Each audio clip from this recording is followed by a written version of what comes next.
suami, hadiahkan isteri, HIV. Selain mengamalkan seks bebas, kebanyakan penghuni pusat perlindungan wanita HIV Rumah Wahidayah di Sungai Buloh dijangkiti virus pembunuh itu daripada suami masing-masing. Sewaktu dimaklumkan bahwa ujian darahnya menunjukkan dia positif HIV, air mata wanita ini mengalir deras. Perasaannya berbaur, pikirannya dicengkam dengan pelbagai ketakutan. Entah apa dosanya, ujian datang bertubi-tubi. Berita itu diterima tidak lama selepas dia bercerai dan bersendirian membesarkan anak-anak. Dokter panggil saya dan terangkan mengenai HIV. Dia tunjukkan saya graf yang menerangkan apa yang akan terjadi kepada saya dalam tempo 10 tahun akan datang. Pada waktu itu, saya ingat mati saja, ujar pengidap HIV positif sejak 14 tahun lalu, Nurlela Mokhtar. Dia disahkan mengidap HIV ketika berusia 36 tahun.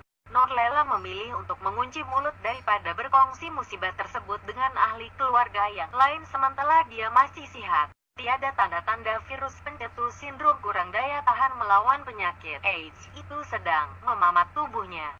Namun, selepas 3 tahun, sistem imunisasi badannya semakin merosot mendadak. Daripada 50 kg, berat badannya turun mendadak kepada 30 kg. Badan saya kurus sangat, tinggal kulit dengan tulang sahaja. Muka cengkung, badan berasa lemah selain kerap demam. Cerita Nurlela yang pada masa itu bekerja sebagai kerani dengan gaji tidak sampai Rp1.000 sebulan.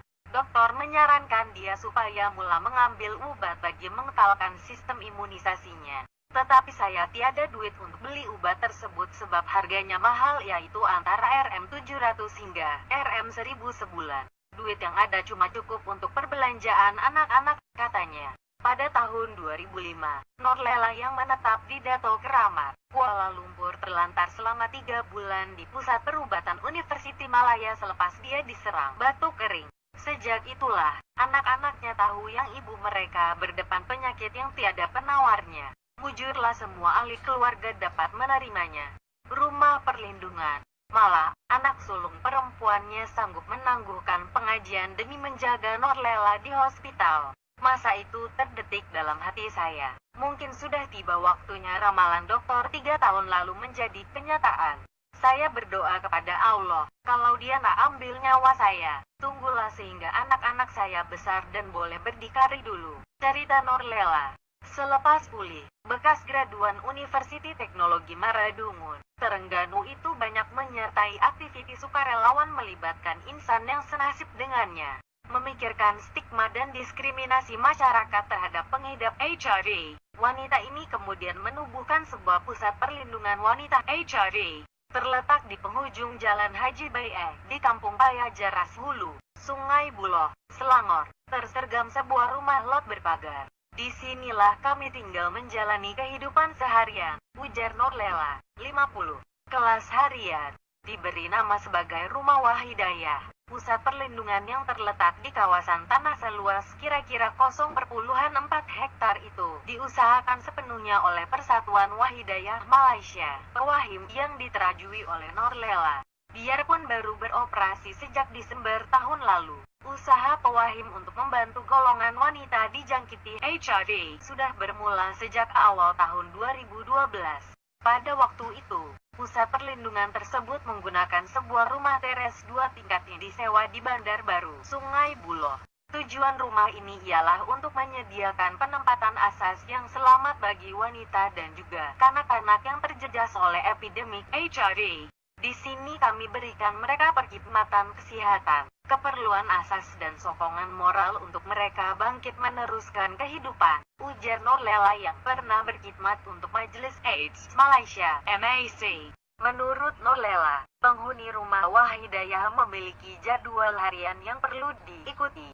Antaranya, sholat secara berjemaah, beriadah, serta mengikuti kelas agama dan motivasi. Penghuni juga diajar memasak, menjahit, dan membuat barangan craft tangan seperti gelang manik. Hasil craft tangan itu akan dijual pada majelis atau pameran yang disertai pewahim, ujar Nurlela, yang memberitahu, rumah tersebut mampu memuatkan kira-kira 20 penghuni pada satu masa. Katanya, rata-rata individu penghuni rumah itu terdiri daripada kelompok suri rumah dan wanita yang pernah terjebak dengan gejala sosial sehingga dijangkiti HIV. Seperti Norlela yang mendapat HIV daripada bekas suami keduanya. Sesetengah penghuni rumah Wahidayah mengalami perkara yang sama. Mereka bukan pekerja seks atau pengamal seks bebas, tetapi kita seringkali terlupa bahwa wanita yang bergelar istri yang duduk di rumah juga berisiko untuk mendapat HIV menerusi suami sendiri, katanya. Rumah tersebut boleh dianggap sebagai pusat khas sementara bagi membina semula keyakinan diri golongan wanita HIV. Di sini, kami hanya mau pulihkan semangat mereka. Emosi mereka kadang-kadang tidak menentu sehingga tak mahu makan obat dan menjejaskan kesehatan mereka, ujar Norlela yang banyak menerima penghuni yang dirujuk kepadanya oleh Hospital Sungai Bulog. Penghuni, sehingga kini, katanya seramai 46 orang wanita berumur antara 16 hingga 48 tahun telah mendapatkan perlindungan di situ. Bagi seorang penghuni yang mahu dikenali sebagai Nurul, 35, dia merasakan rumah tersebut banyak membantu mengembalikan semangatnya yang hilang. Sewaktu mula-mula dihantar ke sini, keadaan saya agak teruk sehingga tidak boleh berjalan dan terpaksa pakai lambe. Tapi selepas tinggal di sini saya diberi jagaan dan dipantau supaya makan obat mengikut waktu yang tepat. Alhamdulillah, sekarang keadaan saya semakin baik, ujar anak kelahiran Johor Bahru. Johor itu, Nurul terjebak dalam hubungan seks berisiko seawal usia 25 tahun. Namun, anak keempat daripada 6 beradik hanya mengetahui dirinya positif HIV ketika berusia 30 tahun selepas menjalankan ujian saringan darah. Waktu dapat tahu itu, saya rasa macam nak bunuh diri. Tambahan pula, saya sudah merancang untuk berkawin, katanya. Sememangnya stigma masyarakat Malaysia terhadap golongan HIV masih lagi menebal. Sebagai contoh, kami masih menerima laporan bahwa terdapat keluarga yang meninggalkan anak-anak mereka yang hidup dengan HIV atau mengasingkan perkakas dan pakaian mereka jika tinggal serumah. Ada juga insiden pengidap HIV dilayan buruk sewaktu mendapatkan rawatan, ujar Setiausaha Kehormat MAC, Hisam Hussein. Tambahnya prasangka negatif masyarakat sekeliling itulah yang menyebabkan mereka tidak mendapatkan rawatan sehingga tahap kesehatan merosot dan terlewat untuk dirawat. Orang yang hidup dengan HIV berhak untuk mendapat layanan dan perlindungan daripada sebarang bentuk penindasan dan amalan prejudis. Katanya yang mengakui golongan wanita khasnya suri rumah antara golongan yang mencatatkan jumlah kes HIV yang tinggi di negara ini. Perlukan kos Rm7.000 sebulan.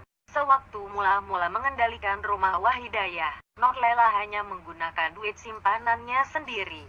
Daripada duit simpanan gajinya itulah dia membeli barangan keperluan harian untuk membantu 2 orang penghuni ketika itu.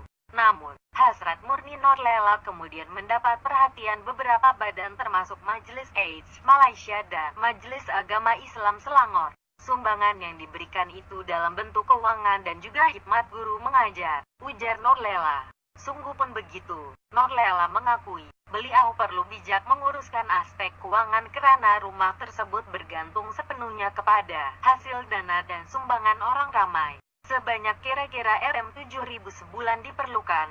Jumlah tersebut meliputi bayaran bil, duit sewa dan keperluan harian penghuni. Ini karena semua penghuni masuk ke sini secara percuma. Mereka tidak dikenakan sebarang bayaran, katanya. Biarpun rumah Wahidayah tidak mengenakan cash kepada penghuninya, namun pusat perlindungan sementara ini memberi keutamaan kepada golongan wanita HIV yang tidak mempunyai tempat tinggal. Sekurang-kurangnya kehidupan mereka akan lebih terurus dan tidak terabai jika berada di sini.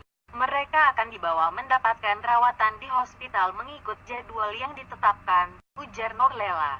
Justru, katanya, pihaknya mengalu-alukan sekiranya ada pihak yang ingin menghulurkan bantuan sama ada dari segi keuangan atau barang-barang bagi memastikan kelangsungan operasi badan sukarelawan tersebut.